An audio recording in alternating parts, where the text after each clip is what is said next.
আমি আপনাদের বলতে চাই, বাড়ি বাড়ি সব গোপীনাথের মন্দির তৈরি করেছেন তো? যেদিন বাড়ি ফিরে এলো সেদিন শিবরাত্রি ছিল। আস্তে আস্তে আচ্ছা মায়েরা বাবারা যারা আছেন কিছু মনে করবেন না, শিবরাত্রির উপবাস সবাই করেন তো? জোরে বলুন হা না। আমি জোরে শুনতে চাই, করেন তো? জোরে বলুন। রাধা রানী কি, শ্যাম সুন্দর কি, মদন মোহন কি, হরিবাসর কি। শিবরাত্রির কথা যখন এলো, মুকুন্দ সরকার বাড়ি ফিরল সেদিন শিবরাত্রির দিন। সবাই তাকাবেন যে যেখানে বসে। এখন শিবরাত্রির দিনে কিছু মনে করবেন না, আপনার যে বাবাকে বেলপাতা দেন, কি বার বেলপাতা দেওয়া যায় না? সোমবার দিন দেওয়া যায় না, চতুর্থীর দিন দেওয়া যায় না, অষ্টমীর দিন দেওয়া যায় না, নবমীর দিন দেওয়া যায় না, চতুর্দশীর দিন দেওয়া যায় না, এবং সংক্রান্তির দিন বাবা শিবকে বেলপাতা দেওয়া যায় না।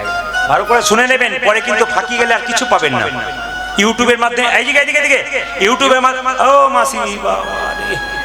ইউটিউবের মাধ্যমে পরে পাবেন। এখন শুনে নিন, আগামী কত তারিখ হচ্ছে? আগামী মনে হচ্ছে কয়েকদিন পরে 2রা ফাল্গুন শিবরাত্রি হচ্ছে। সবাই লক্ষ্য করুন। তাহলে কি বার পাতা তুলতে পাওয়া যায় না মায়েরা? জোরে বলুন। একটা হচ্ছে চতুর্থীর দিন, একটি অষ্টমীর দিন, একটি নবমীর দিন, একটি চতুর্দশীর দিন, একটি সংক্রান্তির দিন, একটি সোমবার দিন। আগের দিন তুলে রাখবেন জলে ভিজিয়ে, পরের দিন বাবা শিবকে বেলপাতাটা দেবেন। এইদিকে মায়েরা বেলপাতা যে বাবাকে দেবেন, কিছু মনে করবেন না, বাবার কিন্তু বেলপাতা চাইতে একটা প্রিয় জিনিস আছে যেটা দিলে বাবা খুব খুশি হয়। বলবো না, বাদ দিয়ে দেবো। এবছর বলবো না, 2-4 বছর পরে আবার এসে একবার ভুলে যাবো। দেখুন আমরা চটিকে কত ভালোবাসি তার প্রমাণ আসলে বুঝতে পারবেন। চটিকে আমরা কত ভালোবাসি, চটি পায়ে যেমন যাই সেরকম কত দেখবেন যে উঠবে সে চটিকে দেখবেন আপনারা কি নিয়ে যায়। আবার অনেকে দেখবেন চাদরের ভেতরে চটিকে, চটি তুই কত আদর আমার পায়ে ছিঁড়ে বলে। এটা আসলে দেখতে পাবেন আপনারা। যিনি গেলেন তিনি ঘরে গিয়ে বলবেন সবই ভালো করলেন, আমাকে গন্ডগোল করলেন না। আপনাকে দিয়ে দেখালাম। যেটা বলুন রাধে রাধে, একটু যেটা বলুন, আরো জোরসে বলনা পড়েগা, আরো জোরসে বলনা পড়েগা। আচ্ছা মায়েরা কিছু মনে করবেন না, বাবা শিব শ্মশানে, বলবো পরে বলবো কি ভুল লাগে।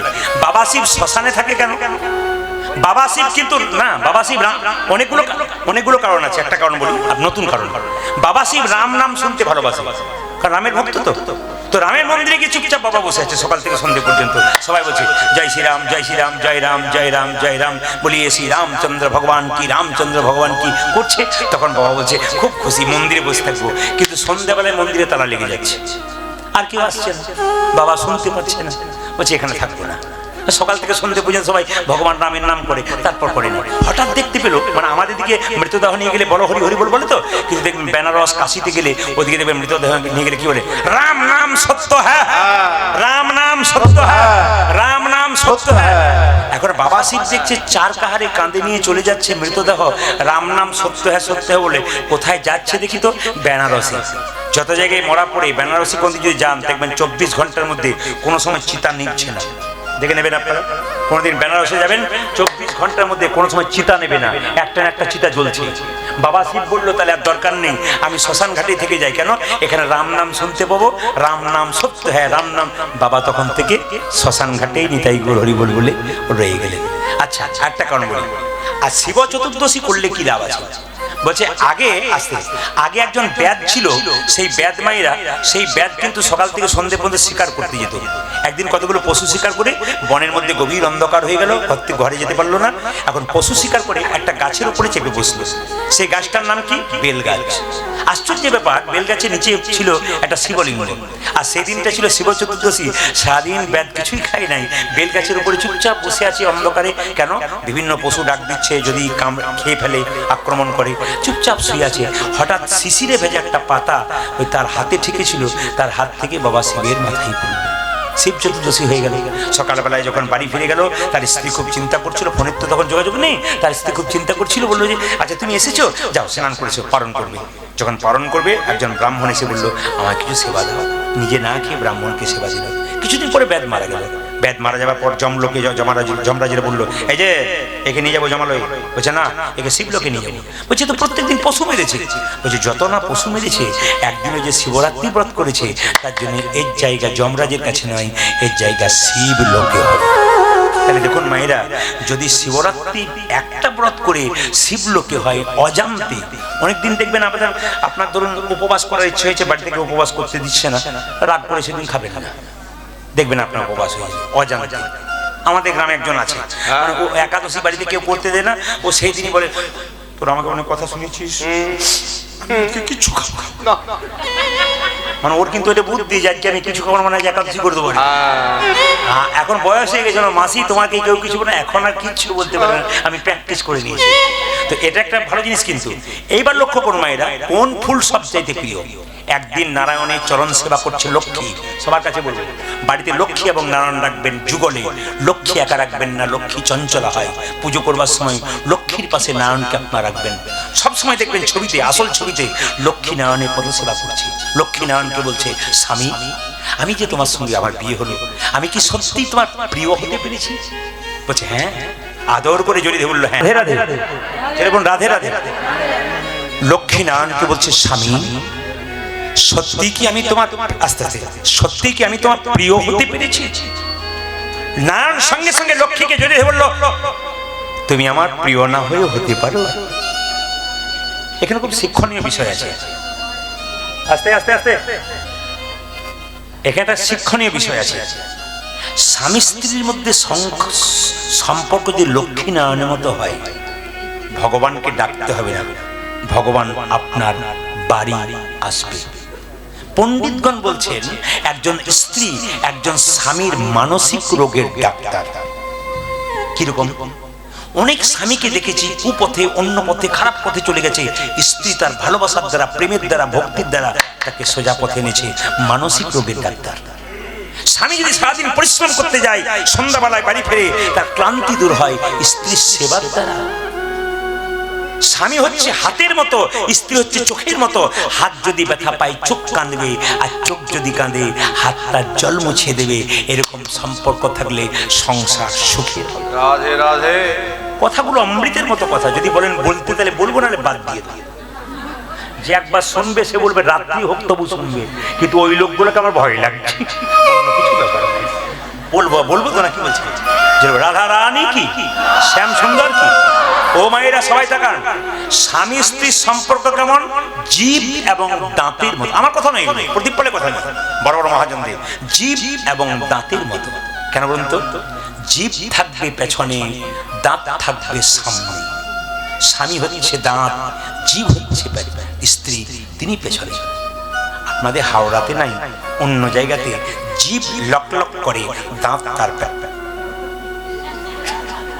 কিছু বুঝলেন? কিছু বুঝলেন? দাদারা হারে হারে বুঝছে আজকে। ওনারা বলছেন ঠিক লাইনে আছেন, আপনি ঠিক বলে যান, অসুবিধা নেই। আমরা বললেই গন্ডগোল, আপনি বলে যান যদি কিছু হয়। না না, বলে দেখি। অনেক জায়গাতে কীর্তনের বায়না করে আমাকে বলে কি, আপনার ফাঁকা আছে দাদা? বললাম আপনি মহিলা পুরুষ নাই, ওরা সব বোকা, এক নম্বর বোকা, কথা বলতে পারে না, তাই আমাকে বলছে। বাবারে, কিছু মনে করবেন না। জীব কিন্তু সবসময় পেছনে থাকবে, দাঁত সামনে থাকবে। কেন? যদি কেউ আঘাত করে তবে দাঁত আঘাত নেবে, জীবকে আঘাত দিতে দেবে না। স্বামীর কর্তব্য এইটাই, স্ত্রীকে আঘাত দিতে দেয় না, নিজে আঘাত পায়। কিন্তু মায়েরা, স্বামীর যদি স্ত্রী কোনো দোষ দেখে তাহলে খুঁচে খুঁচে দোষটাকে নষ্ট করে। কিরকম? যদি দাঁত হয় স্বামী, স্ত্রী হয় জীব, আর দাঁতের মধ্যে যদি কিছু কিছু লেগে যায়, তখন দেখবেন জীব খুঁচে খুঁচে খুঁচে খুঁচে বের করবে, তবে ছাড়বে। মানে স্বামীর যদি কোনো দোষ দেখে না, খুঁচে খুঁচে খুঁচে খুঁচে বের করবে। না কি বলছে? এর দোষ আছে, খুব খুঁজে খুঁজে বের করে। এই যে চুপ করে হাসছেন, খুব দোষ ধরে। রাধা রানী কি, যে জায়গায় ছিলাম, লক্ষ্মী নারায়ণকে বলছে, স্বামী সত্যি কি প্রিয় হতে পেরেছি? তুমি আমার প্রিয়। কিন্তু এই জগতে সবচাইতে প্রিয় কে জানো? লক্ষ্মী নারায়ণ বলছে, যে শিবের পূজা করে, যে শিবকে সন্তুষ্ট করে। মায়েরা, ভগবান নারায়ণ নিজের মুখে বলছেন, এই জগতে যে নারী পুরুষ শিবরাত্রির দিনে শিবের পুজো করতে পারে, বা প্রতি সোমবার শিবের পুজো করতে পারে, শিব কিন্তু শিব পুজো করতে পারলে নারায়ণ তার প্রতি কৃপা দৃষ্টি দেয় না। লক্ষ্মী বলে উঠল, লক্ষ্মী বলে উঠল, স্বামী তাহলে কি করব? বলছে, তুমি এক কাজ করো, তোমার কানে আমি মন্ত্র দিই, 5 অক্ষরের মন্ত্র, নমঃ শিবায়, নমঃ শিবায়, নমঃ শিবায়। আর শিবের সবচাইতে প্রিয় ফুল নারায়ণ বললেন পদ্ম ফুল। লক্ষ্মী প্রতিদিন সরোবর থেকে 100টা করে পদ্ম ফুল আনে, আর বৈকুণ্ঠে একটা সোনার শিবলিঙ্গ তৈরি করে প্রত্যেকদিন পুজো করে। পুজো 1 বছর হয়ে গেল। মা লক্ষ্মী যখন পুজো করছে, চোখটাকে বন্ধ করে ধ্যান করছে শিবের, বাবা শিব নিজের মূর্তি ধারণ করে 2টো ফুল কেড়ে নিয়েছে। হঠাৎ যখন ধ্যান ভাঙলো লক্ষ্মীর, তখন দেখতে পেল 2টো ফুল নাই। 100টা পদ্ম ফুল প্রত্যেকদিন তুলি, আজকে 2টো নেই কেন? তখন মনে মনে ভাবলো, 2টো যখন নাই, পুজো করতে করতে উঠলে যে দেবতার পুজো করেন তাকে অপমান করা হয়, তাই উঠতে নাই, যা আছে তাই দিয়ে করতে হয়। বলছে তাহলে 100টা ফুল তো হচ্ছে না, তাহলে 100টা ফুল পূর্ণ করবো কি করে? সবাই তাকান। নিজের বক্ষ যুগলটাকে একদিন বিষ্ণু বলেছিল, ওগো লক্ষ্মী, তোমার বক্ষ যুগল পদ্ম ফুল স্বরূপ। বলছে আমার স্বামী যদি বলে আমার বক্ষ যুগল পদ্ম ফুল স্বরূপ, এই বক্ষ যুগলে আমি বাবা শিবকে দান করব। সবাই তাকান। বক্ষ যুগলে হাত দিয়ে বাবা শিবকে যখন দান করছেন, একটা অস্ত্র দিয়ে যখন কাটতে যাচ্ছেন বক্ষ যুগল, তখন বাবা শিব নিজ মূর্তি ধারণ করে বললেন, মা এ তুমি কি করছো? তুমি তো আমার মা, তুমি তোমার বক্ষ যুগল কেটো না, তবে তোমাকে আশীর্বাদ দেবো। বলে কি? তুমি যদি তোমার স্বামীর প্রিয় হতে চাও, তুমি আমার পুজো করো, তবে তোমার শরীর থেকে সৃষ্টি হবে বেল গাছ, যেটাকে শ্রীফল। লক্ষ্মীর আর এক নাম শ্রী, ওই জন্য বেল গাছকে বলা হয় শ্রী গাছ। আর বেল কোথায় তৈরি হবে? বলছে তোমার যে বক্ষ যুগলের সুধা অমৃত, বেল যদি কেউ খায় ওটার নাম শ্রীফল। তোমার বক্ষে যেমন অমৃতের সুধা আছে, সেরকম বেলের মধ্যে অমৃত সুধা আছে। তোমার অমৃত সুধা পান করলে যেমন অনেক মানুষের শান্তি হয়, ভক্তের শান্তি হয়। তোমার প্রেম ভালোবাসা নিলে যেমন ভক্তি দিলে শান্তি হয়, সেরকম বেল ফল যদি কেউ খায় তার অনেক রকমের রোগ দূর হয়। কি সুন্দর আশীর্বাদ। সবাই তাকান। আর বলছে শ্রী পাতা হবে তোমার ওই পাতাগুলো। ওই জন্য মায়েরা, শিবের সবচাইতে প্রিয় কি বলুন তো? পদ্ম ফুল। এই জন্য আপনারা যদি কেউ পদ্ম ফুল শিবকে দিতে পারেন, শিবরাত্রির দিনে 4 প্রহরে পুজো করবেন। শিবরাত্রিতে প্রথম প্রহরে শিবকে দুধ দিয়ে স্নান করাবেন, দ্বিতীয় প্রহরে দই দিয়ে স্নান করাবেন, তৃতীয় প্রহরে ঘি দিয়ে স্নান করাবেন, চতুর্থ প্রহরে মধু দিয়ে স্নান করাবেন। যখন এই বাড়ি ফিরে এলো মায়েরা মুকুন্দ সরকার, তখন মুকুন্দ সরকারটা গোপীনাথের মন্দির তৈরি করলেন আর গাইছেন, প্রভু তোমাকে সোনার মন্দির তৈরি করতে পারি না, আমার মন মন্দিরে রাখবো। মুকুন্দ গাইছে, আমার মন, ওই আমার মন। মায়েরা মন্দিরে গান গান তো হরে কৃষ্ণ নাম, কিন্তু মুকুন্দ গাইছে, ও প্রভু তোমাকে সোনার মন্দির তৈরি করে দিতে পারলাম না, মন মন্দিরে রাখবো। আমার মন মন্দিরে তুমি মদন দাঁড়াবে গো আসি ডাকি, ওই আমার মন মন্দিরে মদন দাঁড়াবে গো আসি ডাকি, আমার মন মন্দিরে মদন মহান দাঁড়াবে গো আসি ডাকি, ওই আমার মন মন্দিরে মদন মহান দাঁড়াবে গো আসি ডাকি, কাঁদিয়া কাঁদিয়া নাম লইয়া, কাঁদিয়া কাঁদিয়া কাঁদিয়া কব নাম লইয়া, কাঁদিয়া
বলে একটা জায়গা আছে, যারা শিক্ষিত ব্যক্তি ইতিহাস পড়েছেন, মালদাতে গৌর বলে একটা জায়গা আছে, ওখানে নবাব হোসেন শাহ ছিল, মালদাতে নবাব হোসেন শাহ।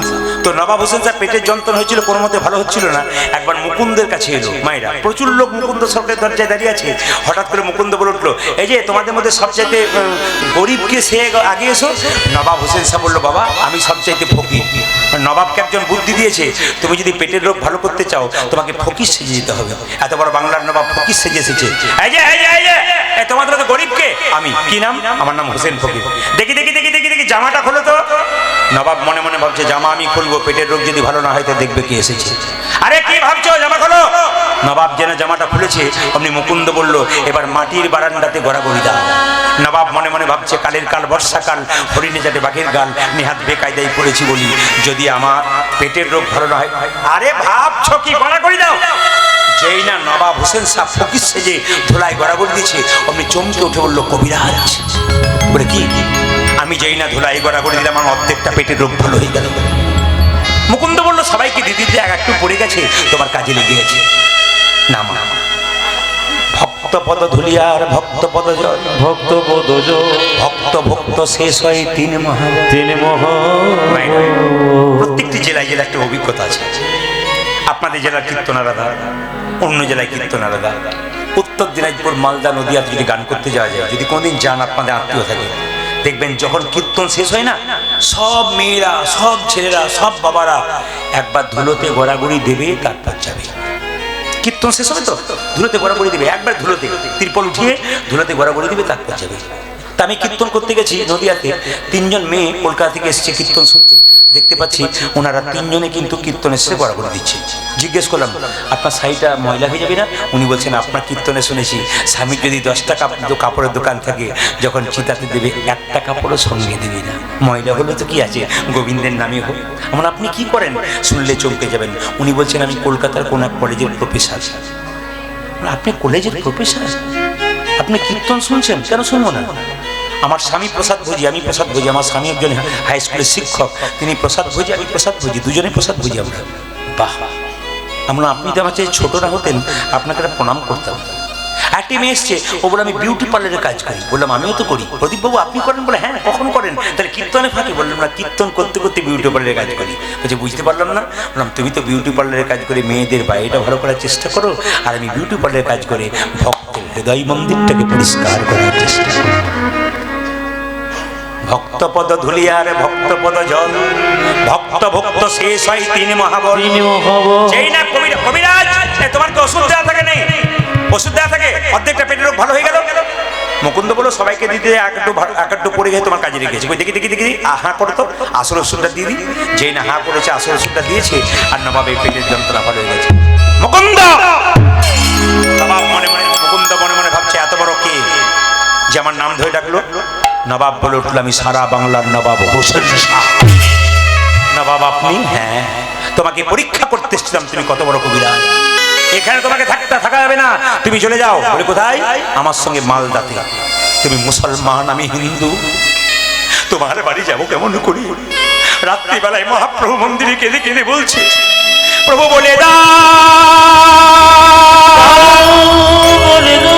প্রভু বলে দাও,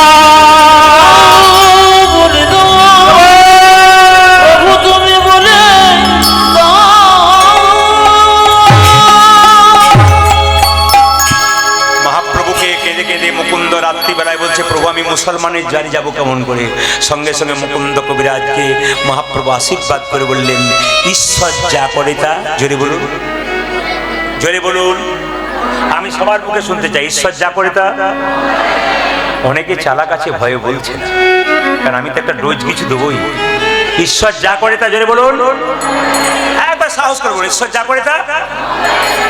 আপনার ছেলে যদি মাধ্যমিক পরীক্ষায় ফেল মারে, আর কেউ যদি কাছে গিয়ে বলে, ঈশ্বর যা করে তা মন করে, আপনার কি মনে হবে? তখন বলবেন, বাজে বকবেন না তো? বলবেন না? মুখে আমরা বলি এক, কিন্তু কাজে করি না। ঈশ্বর যা করে তা মঙ্গলের জন্য করে। মুকুন্দকে নবাব দেখুন মুসলমান হতে পারে, মুসলমানে কি সৎ, মান মানে কি ইমান, যার সৎ ইমান তিনি মুসলমান। তিনি বললেন মুকুন্দ তোমাকে আমি নিয়ে যাব, তোমার কি উদ্দেশ্য বলো? বলছে তোমার বাড়ি যাবো, একটা গোপীনাথের মন্দির তৈরি করে দাও, আমি যেন জীবের দ্বারে হরিনাম দিতে পারি আর গরিবের চিকিৎসা করতে পারি। মুকুন্দ সরকারকে এত বড় বাংলার নবাব মালদাতে গিয়ে একটা মন্দির তৈরি করে দিল। প্রত্যেক দিন মুকুন্দ সরকার গোপীনাথে পুজো করে, আর নবাব দাঁড়িয়ে দাঁড়িয়ে দেখে। নবাবকে একটা মেয়ে তালপাতার হাওয়া করে, তার মধ্যে ময়ূরের পালক।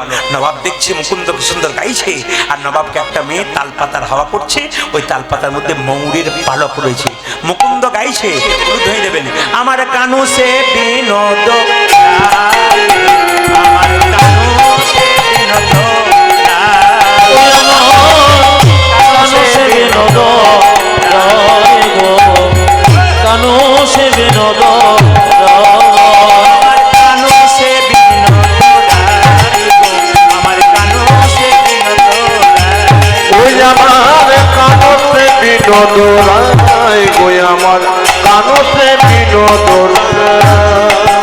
বিনোদ চূড়াই বিনোদ বরিহার, বিনোদ চূড়াই বিনোদ বরিহার, বিনোদ চূড়াই বিনোদ বরিহার, আজ বিনোদ চড়াই বিনোদ বরিহার, বরিহা বরিহা বিনোদ জুড়িছে তাই গো, আমার বিনোদ জুড়িছে খবর, আমার কানু সে বিনোদ রায় গো, কানু সে বিনোদ খবর। ওই আজ কানতে বিনোদ রায় গো, কানতে বিনোদ রায়, বিনোদ ললাটে বিনোদ তিলক, বিনোদ বিনোদ সাজে গো, আজ বিনোদ লোলকে বিনোদ তিলক, বিনোদ বিনোদ সাজে গো, ললাটে বিনোদ তিলক, বিনোদ বিনোদ সাজে গো, আজ বিনোদ ললাটে বিনোদ তিলক, বিনোদ বিনোদ সাজে গো,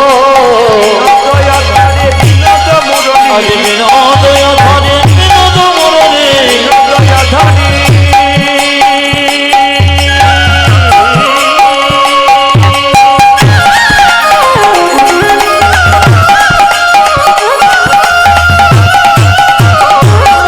বাজে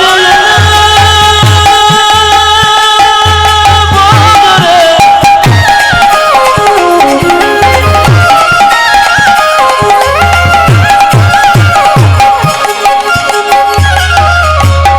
মধুর মধুর সরে বাজারে,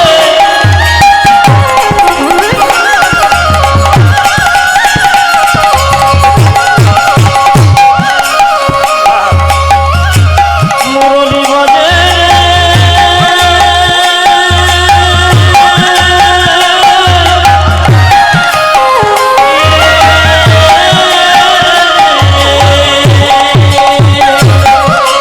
বিনোদ দয়াধারে বিনোদ উদয় বিনোদ ধরে বিনোদ বরবী, বিনোদ বাজে গো, বিনোদ বিনোদ বলে আমার কানু সে বিনোদ রায় গো, কানু সে বিনোদ রায়, ওই আমার কানতে আজ কানু সে বিনোদ ও তার বিনোদ গলাই বিনোদ মালা, বিনোদ বিনোদ দুলে গো, তোর বিনোদ গলায় বিনোদ মালা, বিনোদ বিনোদ দোলে কি সুন্দর ব্যাখ্যা করছে, কি সুন্দর গোবিন্দকে ব্যাখ্যা করছে কে? মুকুন্দ সরকার। ও তার বিনোদ গলাই বিনোদ মালা, বিনোদ বিনোদ দুলে গো, বিনোদ গলায় বিনোদ মালা, বিনোদ বিনোদ তোলে গো, ওলি বিনোদিনী বিনোদ গাথনি, ওর বিনোদিনী বিনোদ গাছনে, ওলি বিনোদিনী বিনোদ গাথনি, বিনোদিনী বিনোদ গাথনি, গেছে বিনোদ ফুলে গো, ওরে গেছে বিনোদ ফুলে, আমার কানু সে বিনোদ রায় গো, কানু সে বিনোদ দেব, ওই আমার কানতে বিনোদ রায় গো, কানতে বিনোদ রায়, বিনোদ কোটিতে বিনোদ ধরতে, বিনোদ বিনোদ সাজে গো, আমার বিনোদ কোটিতে বিনোদ ধরে, বিনোদ বিনোদ সাজে গো, বিনোদ কোটিতে বিনোদ ধরতে, বিনোদ বিনোদ সাজে গো, আজ বিনোদ কোটিতে বিনোদ ঘটে, বিনোদ বিনোদ সাজে গো, বিনোদ চরণে বিনোদ নুপুর, বিনোদ চরণে বিনোদ নুপুর, বিনোদ চরণে বিনোদ আজ নুপুর, বিনোদ চরণে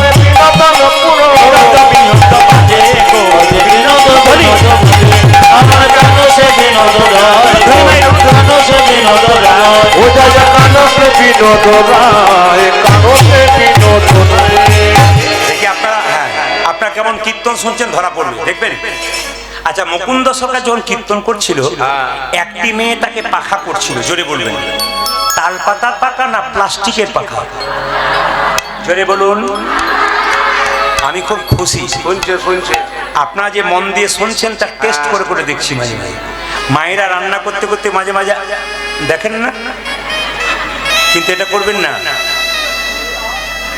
এটা করবেন না, না শিখিয়ে দিই, এটা কিন্তু করবেন না। কোনোদিন রান্না করতে করতে রান্নাশালে এরকম করে দেখে জলটা নিয়ে ওনাকে দেখবেন, দেখে আবার হাতটা ধুইলা, পুরো অলক্ষীর লক্ষণ। যেখানটা রান্না করছেন ওটা অন্নপূর্ণার মন্দির, আপনি টেস্ট করবেন, দেখবেন ভালো। একটা পাত্র নিয়ে গিয়ে বাইরে একটু টেস্ট করে নিয়ে তার পাত্রটাকে ধুয়ে দেবেন, পরিষ্কার করে হাতটাকে ধোবেন, তারপর করবেন। সুচিতা অসুচিতা আছে, লক্ষ্মী অলক্ষ্মীর ব্যাপার আছে। এটা তো অন্য জাতির ঘর নয় যে নোংরা করে রাখবেন। আপনি হিন্দু জাতির মানুষ, হিন্দু জাতির বাড়ি প্রত্যেক সময় পরিষ্কার পরিচ্ছন্ন থাকে, আপনার পরিষ্কার রাখবেন।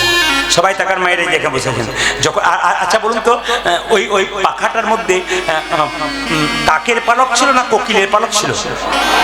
জোরে বলুন। ময়ূরের পালক ছিল। বাহ। আচ্ছা মায়েরা, কীর্তন করতে করতে যেই না মুকুন্দ ডেকেছে, এই আমাদের নবাব ডেকেছে, মুকুন্দ। মুকুন্দ নবাবের দিকে তাকিয়েছে আর ময়ূরের পালকগুলোকে দেখে, হে কৃষ্ণ কৃষ্ণ করুণা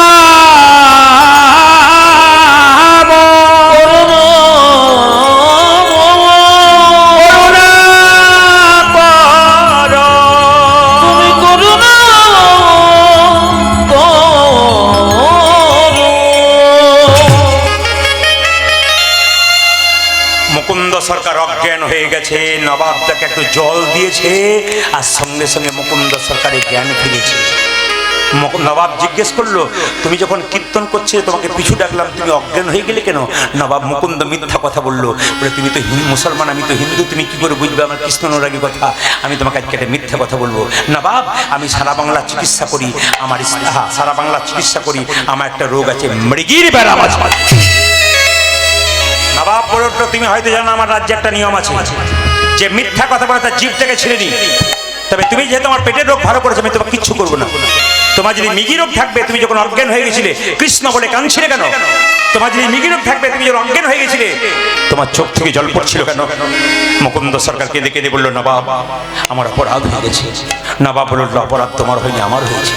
তোমার মতো কৃষ্ণ ভক্তকে আমি কেনা গোলাম মনে করে ভুল করেছি।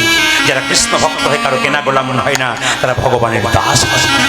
ও মুকুন্দ, আমার যদি পেটে কোনদিন যন্ত্র হয় তুমি দেখে যেও, আমি তোমাকে আশীর্বাদ করছি না, গোটা শ্রীখণ্ডটা আমি তোমার নামে লিখে দিলাম। ঈশ্বর যা করে তা, যেটা বলুন, গোটা শ্রীখণ্ডটা আমার নামে লিখে দিলাম। তোমার তো অভাব ছিল, যাও। নবাব বলো, গোটা শ্রীখণ্ড তোমার নামে রইল, যাও যাও, তুমি গোটা শ্রীখণ্ড ভোগ করো। মুকুন্দ সরকার বলছে, তাহলে আমি বাড়ি ফিরে যাই? বলে হ্যাঁ যাই। সুন্দর করে মুকুন্দ আসছে, যশোদার দুলা যশোদার দোল তুমি বজের, তুমি ব্রজ বৃন্দাবন মন, তুমি যশোদারি দোল ব্রজে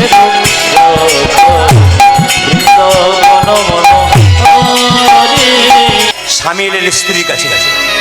বহুদিন স্ত্রীর কাছ থেকে চলে গেছে, স্ত্রী কাঁদছে, স্বামী যেদিন থেকে তুমি চলে গেছে আমি জিভটা জ্বালা করে, হাতগুলো জ্বালা করে, পাগুলো জ্বালা করে, আমি খেতে পারি না, কেন এমন হয়? মুকুন্দ সরকার, মায়েরা, মুকুন্দ সরকার চিকিৎসা করতে করতে অহংকার হয়ে গেল। আপনারা এইটুকু আসর দেখছেন, আস্তে আস্তে আপনার আজকে রাত্রিতে এইটুকু আসর দেখছেন, আমিও দেখছি, জায়গাটা ছোট, কিন্তু আমাদের আসর আপনারা কতটা দেখেছে জানি না। আমি যতগুলো আসরে যাই 10 থেকে 12,000 মানুষ হয়। আমি কয়েকদিন আগে আসামে ছিলাম, করিমগঞ্জে, এদেরকে জিজ্ঞেস করুন, 20,000 মানুষ বাইরে, 20,000 ভেতরে। এত মানুষ, 50-100টা পুলিশে মানে ঠিক রাখতে পারছে না, এত মানুষ সব ইউটিউব দেখে চলে এসেছে। তবু ওই ভিড়ের মধ্যে চাপা পড়ে যাবে, তার মধ্যে দাঁড়িয়ে দাঁড়িয়ে কীর্তন শুনছে, বাঁশের মধ্যে হেলান দিয়ে দিয়ে। তা আপনাদের কাছে একটা নিবেদন রাখতে চাই, মুকুন্দ মানে যদি কারো ভেতর আমি যদি মনে করি আমাকে দেখবার জন্য এত লোক এসছে, অহংকার যদি ভেতরে ঢুকে যায়, গোবিন্দ নিতাই গৌর হরিবল করে দেবে, যেন প্রেম জাগে। আমি যখন কীর্তন করতে যাই, এত এত ভক্ত আমাকে ভালোবাসে, আমি তখন মনে মনে ভাবি, প্রভু আমি যেন এদেরকে কিছু আনন্দ দিতে পারি, যেন কিছু শিক্ষা দিতে পারি। কিন্তু মুকুন্দ সরকার চিকিৎসা করতে তো অহংকার হয়ে গেল। আমি সারা বাংলার কবিরাজ, আমার নাম মুকুন্দ সরকার, ভগবান বলো দাঁড়া তোকে দেখাচ্ছি মজা, তোর স্ত্রীর শরীরে এমন রোগ দেবো তুই ধরতে পারিস কিনা দেখি। স্ত্রী বলল, স্বামী আমার চোখ জ্বালা করে, দেখি তোমার চোখ দেখি, আমার জিভ জ্বালা করে, দেখি তোমার জিভ দেখি, আমার হাত জ্বালা করে, দেখি তোমার হাত দেখি, আমার পা জ্বালা করে, দেখি তোমার পা দেখি। আমি সারা বাংলা চিকিৎসা করি, আমার স্ত্রী রোগ ধরতে পারছে না কেন? রাত্রিবেলায় মহাপ্রভু মন্দিরে কেঁদে কেঁদে বসে, প্রভু আমায় বলে দাও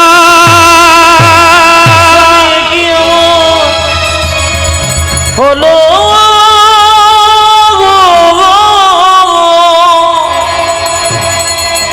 কুন্দ সরকার জিজ্ঞেস করছে, বলে দাও আমি রোগ ধরতে পারছি না কেন?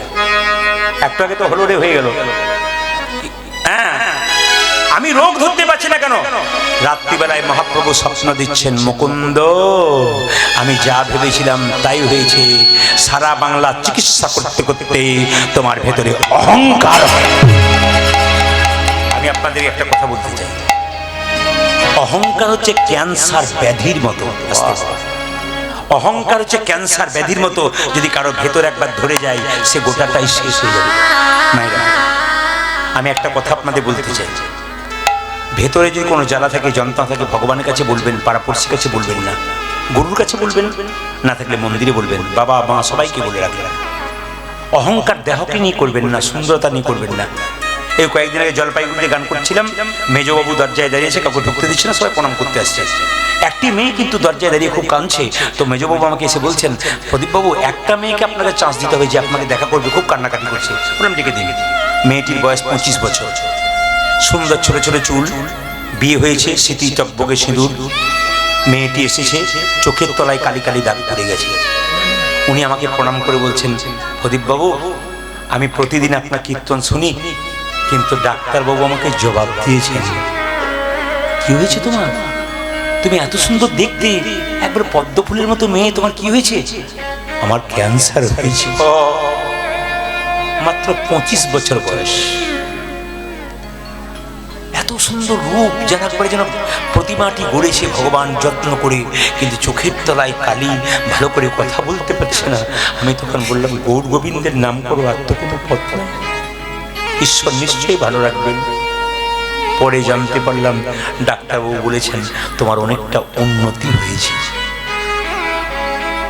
কিসের অহংকার করছেন? কিসের অহংকার? বাড়ি গাড়ি টাকা পয়সার অহংকার। সকালবেলায় রাত্রিবেলায় যদি শোবেন, সকালবেলায় চোখ খুলবেন তো সকাল হবে, চোখ না খুললে পরকাল হয়ে যাবে। এখনই আছে এখনই নাই, নিঃশ্বাসে বিশ্বাস নাই, কখন চলে যাবেন? কিসের অহংকার? কাকে দেখাচ্ছেন আপনি? আপনি কিছু মনে করবেন না। আপনি যখন মারা যাবেন তখন দেখবেন আপনি যে বিছানাতে শুয়েছিলেন ওটা ঘর থেকে লুকিয়ে বের করে দেবে আপনার সঙ্গে, আপনি যে কাপড়টা পরেছিলেন ওটা আপনার সঙ্গে বের করে দেবে, কিন্তু আপনি যে এত টাকা রোজগার করলেন ওটা কিন্তু আপনার সঙ্গে বের করবে না। হরিবল হরিবল হরিবল। আপনি যে কষ্ট করে একটা সোনার মালা তৈরি করেছেন রোজগার করে, ওটা দেখবেন যত্ন করে আলমারিতে আছে, ওটা যাবার সময় তোমাকে দেবে না। এই সংসার শুধু নিতে চায়, দিতে চায় না। কীর্তন যদি এরকম হয়, ভক্তের ভেতরে ঢুকে যায়, তবে মন দিয়ে শুনবেন, কারো গ্যারান্টি নাই। ট্রেন আসবার সময় সিগন্যাল দেয় ট্রেন আসছে, মৃত্যুর সময় সিগন্যাল দেয় না মৃত্যু কখন আসে। একটা ওষুধের বোতলের উপরে এক্সপায়ারি ডেট লেখা থাকে, কিন্তু মায়েরা আমাদের দেহে কোনো এক্সপায়ারি ডেট নাই। কে যে কখন চলে যাবে, কার টিকিট কখন কাটা হবে কেউ জানে না। যাবার আগে অন্তত গৌর গোবিন্দের নামটা স্মরণ করে যান, দেখবেন কৃপা হয়ে যাবে। আর একটা কথা আমার দাদা ভাইদেরকে বলে যাব, সবাই শুনে নেবেন, যে যেখানে বসে আছেন, বিরাট দামি কথা। একটা কথা বলে যাব, আর নারীদেরকে 3টে জায়গায় ছাড়বেন না। খুব দামি কথা, যতগুলো বাবা আছেন একবার মন দিয়ে শুনবেন, বিখ্যাত পণ্ডিতের উক্তি। নারীদেরকে 3টে জায়গায় ছাড়বেন না। আমার মা বোন ছেলে মেয়ে, মেয়েদেরকে 3টে জায়গায় ছাড়বেন না। কোথায় কোথায়? 1 নম্বর জায়গায় কোথায়? স্ত্রীর যদি অসুস্থ হয়, যদি বিছানায় পড়ে থাকে, স্বামী কিন্তু স্ত্রীকে ছেড়ে যেন কোনো জায়গা না যায়। হরিবল হরিবল হরিবল। দুঃখের দিনে স্বামী চেনা যায়, দুঃখের দিনে স্ত্রী চেনা যায়। এটাই তো আশ্চর্যের ব্যাপার। আজ থেকে 10 বছর আগে আমার একটা প্রবলেম শরীরে হয়েছিল, আমি চেন্নাই অ্যাপোলো গিয়েছিলাম, আমার স্ত্রী চেন্নাই অ্যাপোলোয় প্রথম গেল, আমার জামাইবাবু স্কুলের শিক্ষক তিনি গিয়েছিলেন, আমরা দুজনে নার্সিংহোমে আছি, আর আমার স্ত্রী দেখছি ওই রাস্তাটা কামাকা রাস্তা, রোড পেরিয়ে দেখছি ঠিক জায়গায় চলে এসেছে। বললাম তুমি এলে কি করে? কি জানি কে যেন টানে নিয়ে চলে এলো। তার মানে কি? প্রীতি, ভালোবাসা, টান, কি হবে কি হবে কি হবে, ভক্তি, ভালোবাসা ছুটে এসেছে। এ দারুণ জিনিস। এই জন্য স্ত্রী যদি কোনোদিন বিপদে পড়ে, শরীর খারাপ হয়, স্বামীর যদি হাজার কাজ থাকে, স্ত্রীর মাথা শিওরে যেন বসে, স্ত্রীর অনেক রোগ দূর হয় স্বামী যদি কাছে থাকে। এইদিকে তাকাবে। দ্বিতীয় কোন সময় যাবেন না, যদি আপনার স্ত্রীকে সমাজ কলঙ্কিত করে, খারাপ খারাপ কথা বলে, সমাজ আপনার স্ত্রীকে দোষ দেয়, কিন্তু আপনি জানেন আপনার স্ত্রী নির্দোষ, সেদিন আপনি সবার কথা না শুনে আপনার স্ত্রীর পাশে দাঁড়াবেন, বউকে আড়াল করে আমার স্ত্রী নির্দোষ, তোমরা যতই বলো আমার স্ত্রী নির্দোষ, সেদিন স্ত্রীকে ছেড়ে যাবে। আর একটা জায়গায় স্ত্রীকে ছাড়বেন না, পণ্ডিত বলল কোন জায়গায় না, যখন আপনি বাড়ি থাকবেন না, কোনো পরপুরুষের সঙ্গে আপনার স্ত্রীকে কোথাও ছাড়বেন না। যদি সে আপনার আত্মীয় হয় তবুও ছাড়বেন না একা, আপনার মেয়েকেও সঙ্গে পাঠাবেন। ঘি আগুনে গলতে বেশিক্ষণ সময় লাগে না, রামকৃষ্ণ দেব বলেছেন। কথাগুলো যদি নিতে পারেন তাহলে জীবন সুন্দর হবে। আরে ভাই, এ শুধু পশ্চিমবাংলা নয়, পশ্চিমবাংলার যতগুলো রাজ্য, পশ্চিমবাংলার যতগুলো জেলা আছে, প্রত্যেকটি রাজ্যে রাজ্যে মানুষ এরকম যেমন শুনছেন আপনারা না, এরকম মানুষ স্থির হয়ে হাঁ করে শুনতে থাকে। কেন? কথা নয়, হীরা, হীরা।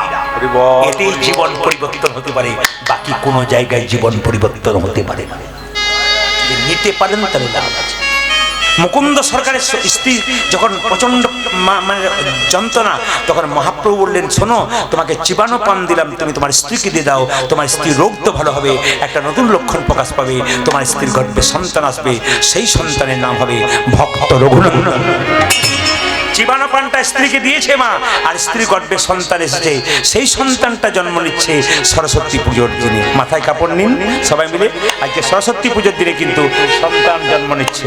সবাই তাকান, সরস্বতী পুজোর দিনে সন্তান জন্ম নিচ্ছে কিভাবে? সবাই আহা হেন কালে জনমিল শির গুণন্দন, হেন কালে জনমিল শির গুণন্দন, হেন কালে জনমিল শির গুণন্দন, হেন কালে জনমিল শির গুণন্দন, মুকুন্দ দাসেরি তাহা আনন্দিত, আজ মুকুন্দ দাসেরি তাহা আনন্দিত, ওই মুকুন্দ দাসেরি তাহা আনন্দিত। উঠেছে মুকুন্দ দাসের তাহা আনন্দিত। কি পুজোর দিনে ছেলে হলো যারা বলুন? লক্ষ্মী পুজো। লক্ষ্মী পুজোর দিনে। ভাগ্যে আপনারা এসেছেন, আমি ভুলে গেছিলাম। কি পুজো দিনে মায়েরা? সরস্বতী পুজো। যেই না পুজো করছে কবিরাজ, একজন মেয়ে গিয়ে বললো কবিরাজ তুমি তো পুজো করছো, সুখবর। বলে কি? তোমার ছেলে হয়েছে।